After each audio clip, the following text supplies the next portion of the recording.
There's a place He comes to me. Though I'm blind, He helps me see.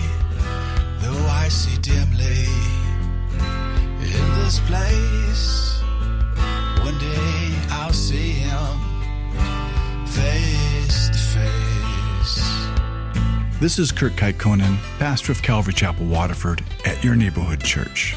Today on Face to Face, we'll be in the book of Genesis. So grab your Bibles and let's get started. If you want to hear this complete message in its entirety, go to yourneighborhoodchurch.com, where you can download Your Neighborhood Church app at the App Store. All right, so Jacob, he now has 11 sons and one daughter. And so he doesn't have anything except for a bunch of hungry mouths to feed and discontented wives. And Jacob, he needed to start making a living for himself.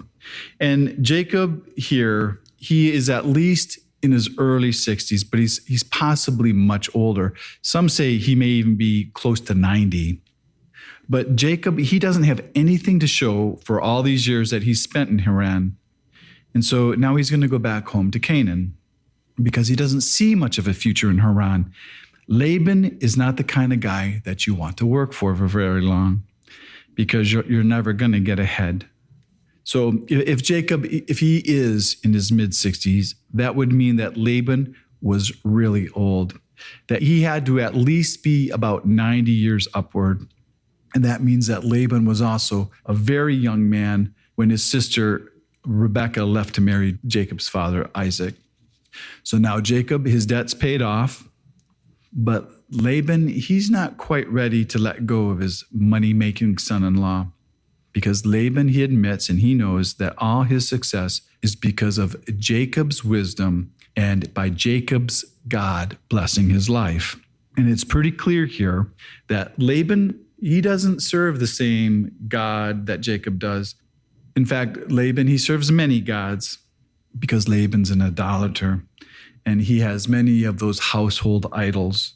And where it says Laban learned from experience about Jacob's God blessing him and talking about the success that he had, what that actually means is that Laban learned it from divination, and that's an occult practice. He learned that from his little gods.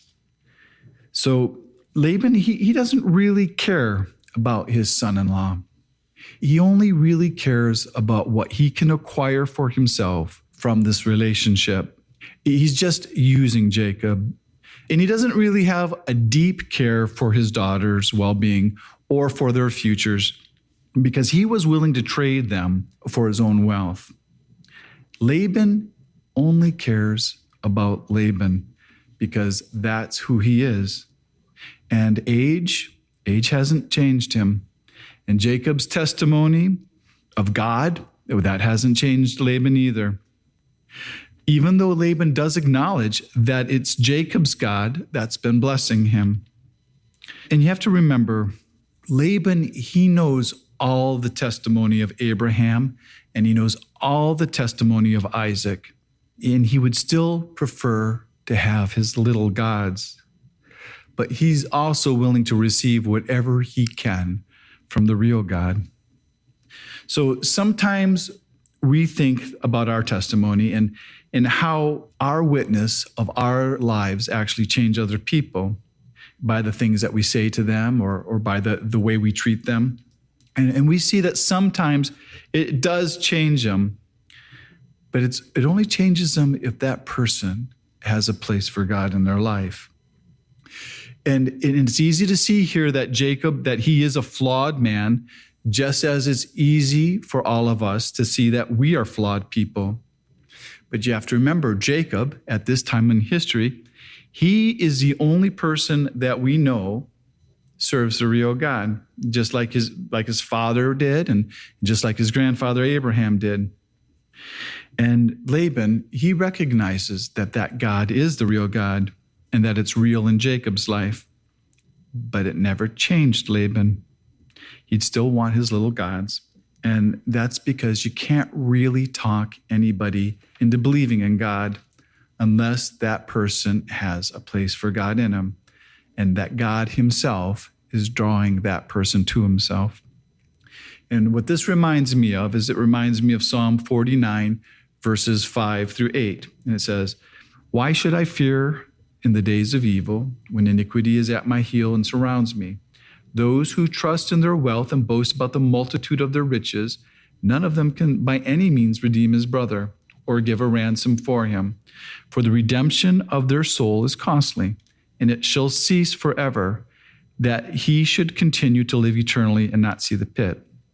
So you see, you can't buy God and you can't buy salvation. And even though Jacob here, he's poor, he has a good testimony. He has kept his word to Laban. So his testimony of the real God has been great. So Jacob, he tells Laban, he says, "I'm leaving," and that he's going home to Canaan. And Laban begs him to stay because he knows what it's like to have a godly employee or an employee who knows God. And he knows it's very good for his business. And if you notice, Laban never ever calls Jacob's God his God. It's always Jacob's God because it's not his God. Even though he sees Jacob's God making his business profit, Jacob tells Laban, "I need to make a living now." And so Laban here, he says, "Name your wages." And we would think that's a great offer. It means you can write your own ticket. But remember the last time Laban offered to Jacob to name his own wages, it didn't really work out that well for Jacob because that's how he ended up with Leah and 14 years of hard labor. But Jacob, he has this good testimony with Laban because he's remained a faithful employee even after being tricked by Laban. And you wonder why Jacob stayed around all that time and why he kept his word. And part of it may have been because he felt a little bit powerless. And it might have been because he really did love his children and he really did love his wives, and he didn't want to risk losing them. And so Jacob, he tells Laban for his wages, he says, "I don't want anything from you. I don't want any of your stuff."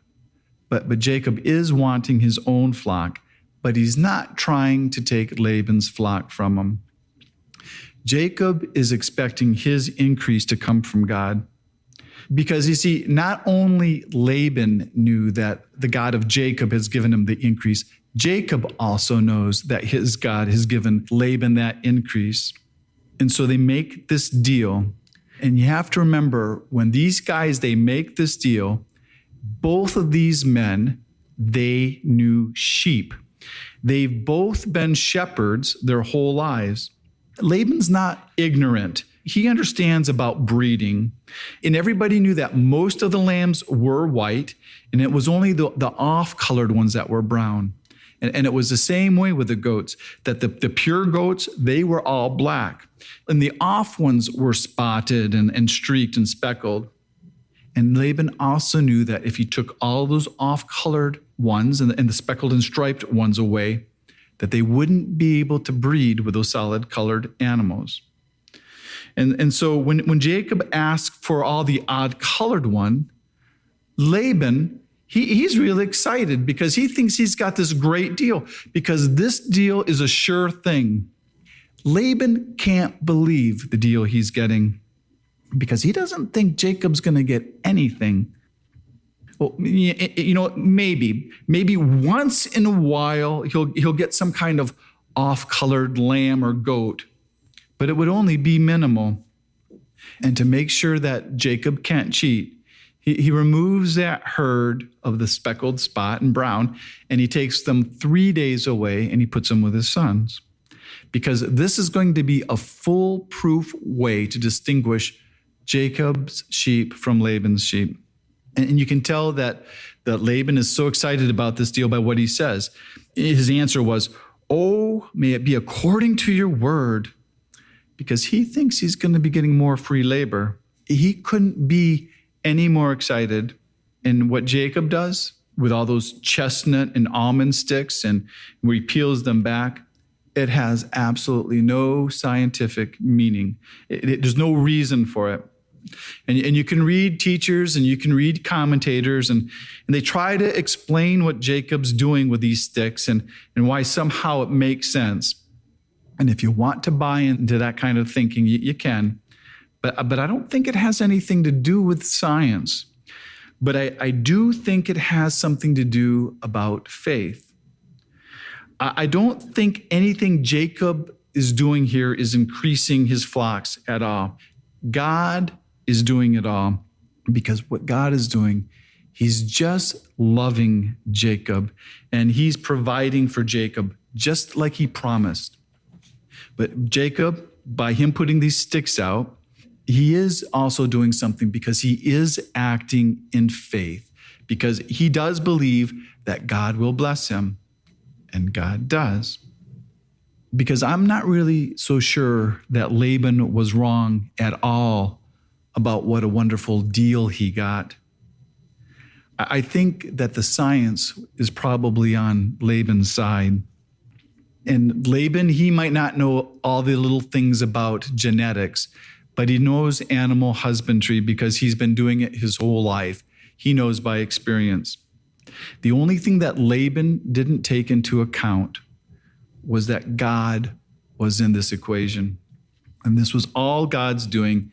And even Jacob, he actually testifies it in that dream. Because, we're told that Laban changed the deal 10 times. And it sounds to me like that when Jacob's flock were increasing, and Laban would be seeing what Jacob was getting. Because if he was getting stripes, Laban would say, because he was getting so much, he'd say, no more stripes, only speckled. And then the new lambs, they'd all come out speckled. And as quickly as Laban changed the arrangement, God changed the lambs. God kept right up with Laban. As soon as he changed it, God would change it. And then you see that even Jacob, with all these flocks of sheep, he didn't just keep them all and just make huge herds. What he started doing is he started trading them. He started trading them, and he bought camels, and he bought donkeys, and he bought servants. And Jacob prospered in everything he was doing. His business became a much larger scale than just attending Laban's sheep. And Jacob, he never, ever gave credit to his magic sticks. He only gives credit to God, because God revealed it to Jacob that he had seen everything that Laban was doing to him. And so God himself was the color changer. Now, I think we as Christians, we need to be very careful of where we give credit when we prosper materially. We need to be quick to acknowledge that God is involved, and that he sees us and he sees our circumstances, and that it's him, that he's the only one that's blessing us, because we don't want to touch his glory. We don't want to ever apply all our favorable circumstances on our own great abilities and to take God's glory for ourselves when he's the one who prospers us. You've been listening to Face to Face.